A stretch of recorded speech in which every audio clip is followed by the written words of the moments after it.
Welcome to the Memorizing Tarot Cards podcast, your 3-minute lessons to learn and memorize each card using symbolism. I use the Rider Waite Tarot if you listen and watch with your own cards. In today's podcast, we will talk about the mystical world of the Cups Court cards. The Cups Court cards tell a story of emotional evolution and interpersonal relationships as a group, which offers insights into matters of the heart and spirituality.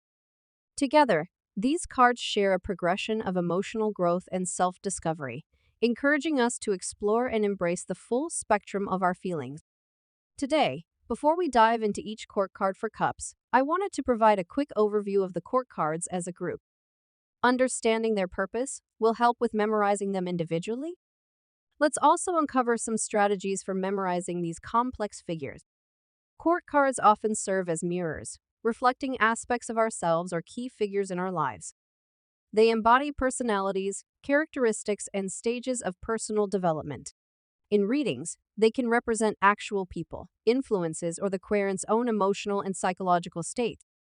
Despite their differences, all court cards share common traits.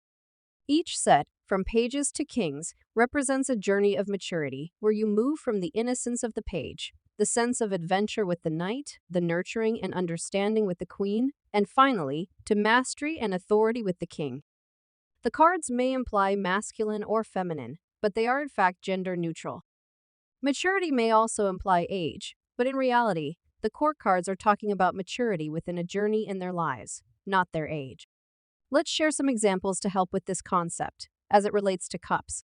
Here's an example with relationship maturity. If the querent is asking for guidance on a relationship, a page or a knight may give insight into the fact that either the querent or their partner has not had that much experience with being in a primary relationship, so they may have those feelings of elation at the start. Or they may be learning how to be in a primary relationship and how to compromise. Here's another example, this time with gender. If I'm a person who is seeking a relationship that has more nurturing qualities, those are traits that we typically see with the queen. However, my husband, who is a Cancer in astrology, is a very nurturing person with children, his employees, and with me. He is a masculine, rugged person, but he has the traits of the Queen of Cups in relationships.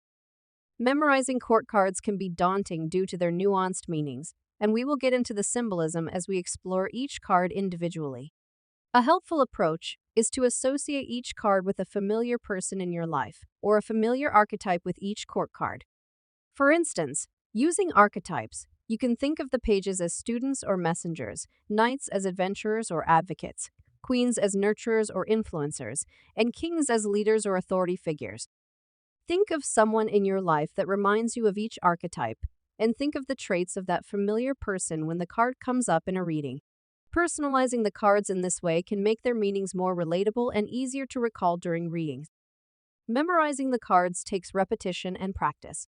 As you listen to these 3-minute lessons, you will have consistent reminders of symbolism that apply across different cards. In the next few episodes, we will explore the court cards individually. Thank you for listening. Join us for more 3-minute lessons to memorize more cards.